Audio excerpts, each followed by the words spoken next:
Hello,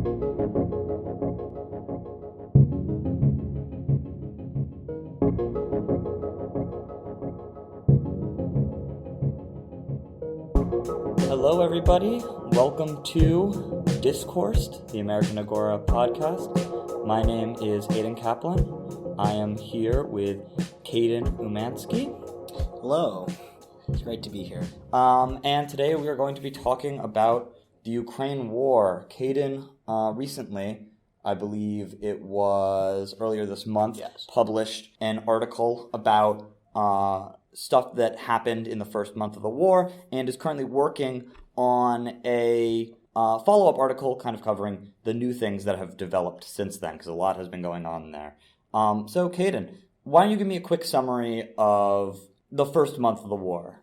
So, essentially, this main article focuses on the major developments of what happened within this first month, as so much happened. But the essential argument within it is that Russia is failing. They failed to achieve their major objectives. It has united Ukraine immensely in a way that Ukraine has never been united before. And overall, that this war might be the downfall of Putin's regime. Wow, that is a lot. And I guess on the topic of the regime, you have in my opinion, very powerful line in your article that says, those who doubted the possibility of war failed to understand that irrationality is a natural consequence brought on by tyrants, no checks to their power. What can you expand on that? Yeah. What exactly did you mean by that? Yeah. So under a tyrannical system, especially one that is controlled by one person, they tend to have a bloated sense of self, where they feel like they have more power and glamour than they actually do, simply because they surround themselves with people who tell them that is the case. When you see yourself as a strong ruler of a nation, you don't think you can lose to a smaller nation right to the side of you. Mm-hmm. And the case is that is not the case, actually. In the end, tyrants suffer immensely from this bloated self-esteem. They suffer from a extreme high self-worth that is not true. That is not the case. This isn't the case for every single tyrannical leader, but it can be shown that it's with a vast majority. Yeah. The way that Putin has been going into Ukraine, Putin said that it would probably be a 48-hour war. Mm-hmm. They would take Kiev in 48 hours. And as you mentioned in your article, Kiev is still standing strong, and even now is kind of sticking it to them. Well, you said that a lot of these dictators have this inflated sense of glamour. There is no shortage of glamour going around in Ukrainian forces. You bring up how this war, while incredibly devastating to Russia, has fully united Ukraine and is creating almost like folk heroes out of it. You bring up the those defending Snake Island in your article, and their slogan, Russian warship, go fuck yourself. Are there any other examples of these kind of like folk heroes in Ukraine that have been created? Yes. So pretty much within the first week of the war, we were seeing things like that. I believe the Snake Island event happened within the first week. There is one in particular that I think of, was the old woman who went up to a Russian soldier who was, I believe, in an occupied town, and told the Russian soldier to take sunflower seeds, which she had, and put them in his pocket, so that when he dies, he'll at least leave a nice sunflower. That is one example. There's also the possible ghost of Kyiv. The problem with that is it's unverified, but essentially the legend says that a fighter jet took down around 5 or 6 Russian planes within the first 24 hours. It is hard to say whether that's accurate or not. Of course, there are several viral videos from around the internet of just Ukrainians sort of sticking it to the Russians in a comical or just odd way. There's one that I think of that I really love, is this Ukrainian drives up to this Russian tank that's seemingly out of fuel, and asks the tank commander, "Do you want me to drive you back to Moscow?" And they both laugh, and then he drives away and goes to the next tank and says, presumably something similar. You bring up how this is kind of like, a lot of these are comical. I've also seen videos of Ukrainian, teenagers, or there's all these stories you found early on in the war of Ukrainian, like, farmers taking tanks of all of these, like this massive Russian army, all but being clowned on by Ukraine. Is that almost created, that there's an element of like, is that creating a false sense of security for Ukraine? Because I feel like from this side, it's like, it seems like they're doing so well, and that they almost wouldn't need our support. Oh, they're doing so well, they can make these jokes. Is that accurate, or is it? I don't think they're creating a false sense of security in really any way, considering most Ukrainians, especially in besieged cities, have to deal with the fact that bombs are falling on their homes constantly, no people who are dying or suffering. I don't think they have any illusions of the dangers of this war, and I think Volodymyr Zelensky has made that pretty clear too, that they still need support, that they still need arms. So no, I don't think they're creating a false sense of security. I really think a lot of them are trying to make the best of an extremely difficult situation. I mean, in terms of garnering support from the rest of the world, it's done a pretty good job of putting a lot of people externally. It's certainly good marketing. But you are working on another article, and I'm not sure where this element maybe plays into it, but there have been lots of stories of people from Europe and the United States going voluntarily to serve in Ukraine, essentially because they want to. I've heard stories of people from Germany being like, I'm taking vacation off of work to go and fight in Ukraine for a couple of weeks.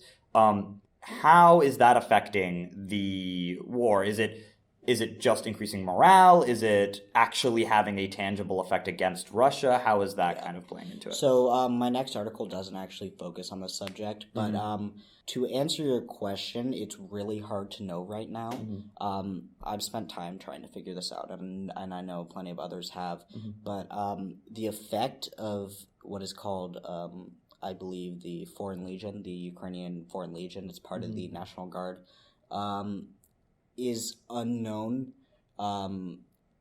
We can hope that they're being effective, and I'm sure that it's not just random people going to Ukraine who have no combat experience or who have no ability to learn ways in combat.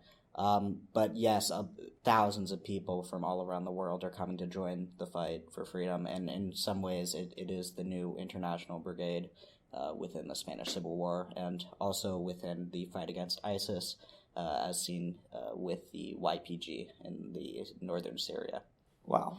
That's, I guess something that I do know you're working on in your upcoming article, because you were nice enough to give me a sneak peek, is the rise of this Z symbol in Russia, if we're turning it to the Russian side. I looked into it a little bit. Seems like there is some confusion. There's a lot of there's some like mix-ups between people are not exactly sure where it came from, what it means. What have you found in your research into it? So the first time I stumbled upon the Z symbol was before the invasion started. People had been noticing these symbols on Russian vehicles along the border, and my article is going to go into detail just somewhat about that. But essentially, for our current understanding and what many military experts and just experts in general see from this, is that it's a way to organize the armies, and there are beliefs based off where they are located, which symbols mean what, because it's not just C, there's also an O, a V, and then a Z within a box, and they all have different locating groups. For example, Z is considered the Eastern Front, I believe, in Donbass, whereas V is troops from Belarus. My order might not be correct, but it is something along the lines. It's based off a battle group. But essentially what we've seen is, we don't know if this was purposely orchestrated this way, but Vladimir Putin's regime and supporters of his regime have managed to turn these symbols into pro-war, pro-Putin symbols. And they effectively act like a new just a symbol of the state, a symbol of anti-Ukrainian sentiment, a symbol of pro-Putinism, and it is increasingly worrying, especially if you go around and you see the way these symbols have been used. I mean, Vladimir Putin had a rally, and they're turning it into a huge propaganda piece, and their shirts, and they're written on billboards with hashtag "We don't leave our heroes," and a bunch of really crazy propaganda stuff that's somewhat frightening. Is there any sense or maybe reason that this like Z propaganda would leave Russia and be maybe adopted by other groups, or it seems like it's pretty centralized in like Russian nationalism? I think it's not gonna. I mean, it's hard to say within like hundreds of years which groups are going to use what. I mean, the swastika was originally and still is a Hindu symbol. If it is switched, the manji, yeah. But I can expect it, and I have seen, not personally, but reports of people who have pro-Russian sympathies using this symbol to express their pro-Russian sympathies, which is something I think we should be looking out for. And I guess following this creation, I guess following all of these elements that are kind of building up, and from what you've been researching, where is the war going now, and what are like the biggest players in that? What is the biggest thing that's affecting the war at the moment? So some of the things that happened somewhat immediately after I released this article was Russia withdrew from their northern front, saying that they had achieved their goals, which is extremely laughable considering the amount of casualties in that region and the fact that they lost so many vehicles. You simply don't attempt to take the capital city and brutally fail, and just to say that it was a distraction for the real goal, which is Donbass and the Eastern Front. That's what they're saying now. So Russia, we're expecting within the coming weeks for Russia to begin its next offensive in the Eastern Front. And to say where that is going to go, it's more difficult to say. But it's not going to be some super easy fight like they had been expecting. Same thing that occurred in the northern front, considering that they still have to use troops that are battered and equipment is lost and people are dead, that they have to recreate battalions and groups, and they're not going to have the same fighting capacity. So there is a real possibility that Ukraine could withstand the Russian invasion from the east. But really, in the end, Putin did not achieve his goals, and he won't achieve his true goals. His stated goals on that night where he announced the invasion was the demilitarization and the denazification of Ukraine. And they have definitely not demilitarized, and if there were any Nazis in the first place in the government, well, the government is still standing. Which, to make it clear, the government was not a Nazi regime. The president was Jewish, is Jewish. Yeah. And I guess that brings me into two elements I want to touch on. President Zelensky has been very open with going out into public in Ukraine to rally support from Ukrainians and build morale. How some people have said this is like a negative move because it leaves him open to assassination. Others have said that it's hugely positive because it shows he's standing with his people. Where do you kind of fall on that? Frankly, if he was not assassinated within the first week, I don't think he's going to be assassinated the same way that was theorized through different groups. The security, I mean, he's survived so many assassination times, but I really think for morale purposes, he's extremely effective, and it is helping his country, especially with the first weeks where he said he was walking around in Kyiv, where he moved back into his office and just trying to show that he is going to fully engage with this war and not be a politician, not be a coward, and he's going to fight for his country, and I really think it is effective, and I do think Ukrainians are falling behind him on this. And I guess on the opposite side of the morale spectrum, Russian morale is rock bottom for a variety of reasons. If you have a couple that spring immediately to mind. So morale is a complicated thing, especially within troops, because we can't exactly examine it. But if just rumors and reports are accurate, it seems morale is low within the Russian troops, and that wouldn't surprise me considering their failures and their losses. I mean, simply, I believe Pentagon estimates put around 1,900 troops, Russian troops dead since the invasion started, and it's not going to be easy for them. Also, considering there were reports of Russians having outdated food supplies, and having to loot grocery stores. I saw those reports as well. Is that I also, I don't know if you found the same articles, but I found several, especially early on in the invasion, talking about how Russian troops thought they were going for training exercises. In your research, did you find whether this was proven, disproven, whether those reports were accurate? I haven't found anything to confirm or deny that, but that wouldn't surprise me. At some certain level, they know they're going to invade. But considering they had been doing training exercises for about weeks prior, it wouldn't surprise me if some of them thought that this was a continuation of it. All right, well, I guess going from there, are there any other... the war in Ukraine, especially in the beginning, and now is disconcerting, even though the Ukrainians seem to be on the up and up. Mm-hmm.